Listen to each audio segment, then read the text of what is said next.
BJP తన ఉనికిని చాటుకోవడానికి గత కొన్నేళ్లుగా తీవ్రంగా శ్రమిస్తోంది. రాష్ట్ర రాజకీయాల్లో ఒక బలమైన ప్రత్యామ్నాయ శక్తిగా ఎదగడానికి తీవ్ర ప్రయత్నాలు చేస్తోంది.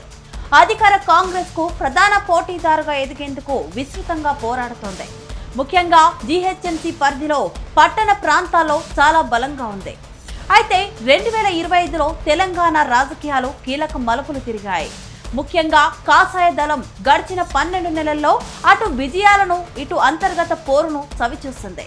కొత్త సారథి రాక నుంచి ఫైర్ బ్రాండ్ నేతల అలకల వరకు ఈ ఏడాది తెలంగాణ బీజేపీలో జరిగిన టాప్ డెవలప్మెంట్స్ ఏంటో ఇప్పుడు చూద్దాం. 2024 లోక్సభ ఎన్నికల ఊపు, 2028 అసెంబ్లీ లక్ష్యం, ఈ రెండింటికి మధ్య వారధిలా నిలిచిన ఏడాది 2025. తెలంగాణలో ఎన్నడూ లేనంతగా బీజేపీ తన రూట్ మార్చింది. నాయకత్వ మార్పులు, అంతర్గత కుమ్ములాటలు, ప్రజాక్షేత్రంలో పోరాటాలు వెరసి 2025 తెలంగాణ బీజేపీకి ఒక రోలర్ కోస్టర్ రైడ్. అలాగే 2025 ఒక అగ్ని పరీక్షగా నిలిచింది. ముఖ్యంగా జూలై నెల పార్టీలో పెను మార్పులకు వేదికైంది. ఈ ఏడాదిలో జరిగిన అతిపెద్ద మార్పు కెప్టెన్ మార్పు. నూతన అధ్యక్షుడిగా ఎవరు వస్తారన్న ఉత్కంఠకు తెరదించుతూ ప్రధానంగా వినిపించిన పేరు రామచందర్రావు. కిషన్ రెడ్డి కేంద్ర మంత్రిగా బిజీ కావడంతో మేధావి వర్గానికి చెందిన రామచందర్రావుకు అధిష్టానం పార్టీ పగ్గాలు అప్పగించింది.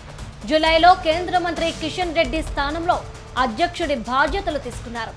అగ్రెసివ్ పాలిటిక్స్ కంటే అకాడమిక్ లీగల్ అప్రోచ్తో ఆయన పార్టీని ముందుకు తీసుకెళ్లారు. కేంద్ర మంత్రి బండి సంజయ్ తరహాలో మాస్ ఫాలోయింగ్ ను ఆయన ఎంతవరకు రాబట్టగలిగారు అన్నది ఇప్పటికీ చర్చనీయాంశమే. ఆ తర్వాత రామచందర్రావు పార్టీని క్షేత్రస్థాయికి తీసుకెళ్లడంలో తనదైన ముద్ర వేసే ప్రయత్నం చేశారు. ఒకవైపు కాంగ్రెస్ తో యుద్ధం చేస్తూనే మరోవైపు అంతర్గత విభేదాలు పార్టీని ఉక్కిరిబిక్కిరి చేశాయి. జూలైలో జరిగిన రాష్ట్ర అధ్యక్ష ఎన్నికల ప్రక్రియను నిరసిస్తూ గోషామహల్ ఎమ్మెల్యే రాజాసింగ్ రాజీనామా అస్త్రం సంధించడంపై హైకమాండ్ కు షాక్ ఇచ్చింది. పార్టీ అంతర్గత నిర్ణయాలపై అసంతృప్తితో రాజాసింగ్ చేసిన రాజీనామా రాష్ట్ర వ్యాప్తంగా సంచలనం సృష్టించింది. అందుకోసం అయ్యా మీ పార్టీకి దండం, మీకు దండం అని ఒక లవ్ లెటర్ ఇచ్చి వెళ్తున్నాం. జై శ్రీ. సీనియర్లకు ప్రాధాన్యత లేదని కొందరు, పాత క్యాడర్ను పట్టించుకోవడం లేదని మరికొందరు. మరోవైపు ఎంపీ ఈటెల రాజేందర్ వర్గం కూడా కొంతకాలం మౌనంగా ఉండిపోవడంతో లోపల ఏదో జరుగుతోంది అనే సంకేతాలిచ్చాయి. ఇలా గ్రూప్ రాజకీయాలు 2025లో బీజేపీని వెనక్కి లాగాయి.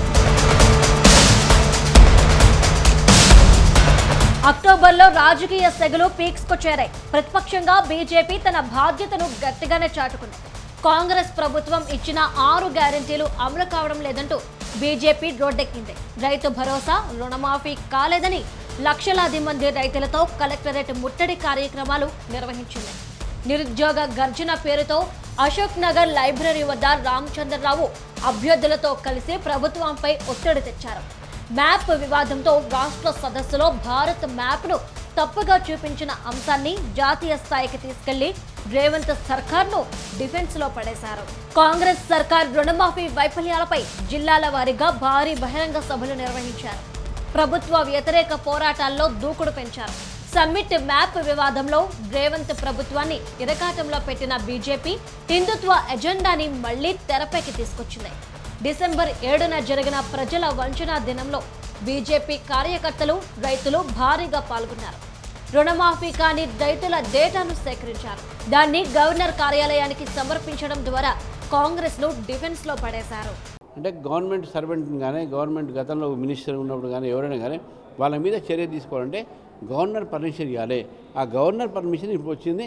ఇప్పుడు దర్యాప్తు సంస్థలు ఏం చేయాలి, ఏ విధంగా వారు ముందుకు పోతారని మనం చూడాల్సిన అవసరం ఉంది.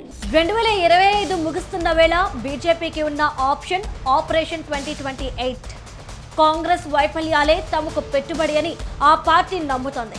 కానీ కేడర్లో ఉన్న అసంతృప్తిని చల్లార్చడం, రాజాసింగ్ వంటి ఫైర్ బ్రాండ్ నేతలను కలుపుకుపోవడం కొత్త అధ్యక్షుడి ముందున్న అసలైన సవాళ్లు. డిసెంబర్ 29న ఢిల్లీలో జరిగిన హై లెవెల్ మీటింగ్ 2026 దిశానిర్దేశం చేసింది. అసమ్మతి నేతలను దారికి తెచ్చుకోవడం, జనవరి నుంచి రాష్ట్ర వ్యాప్తంగా బస్సు యాత్రకు ప్లాన్ చేయడం వంటివి 2025 ముగింపులో బీజేపీ వేసిన పెద్ద అడుగులు. అయితే తెలంగాణ బీజేపీ ఈ ఏడాదిలో అటు విమర్శలు ఇటు పోరాటాలతో వార్తల్లో నిలిచింది. వచ్చే ఏడాది జరగబోయే స్థానిక సంస్థల ఎన్నికలే లక్ష్యంగా కమలదళం వ్యూహ రచనలు చేస్తోంది. అధికారం దిశగా అడుగులు వేస్తున్న అంతర్గత సవాళ్లు పార్టీకి స్పీడ్ బ్రేకర్లుగా మారాయి. మొత్తానికి 2025 బీజేపీకి ఒక గుణపాఠం నేర్పింది.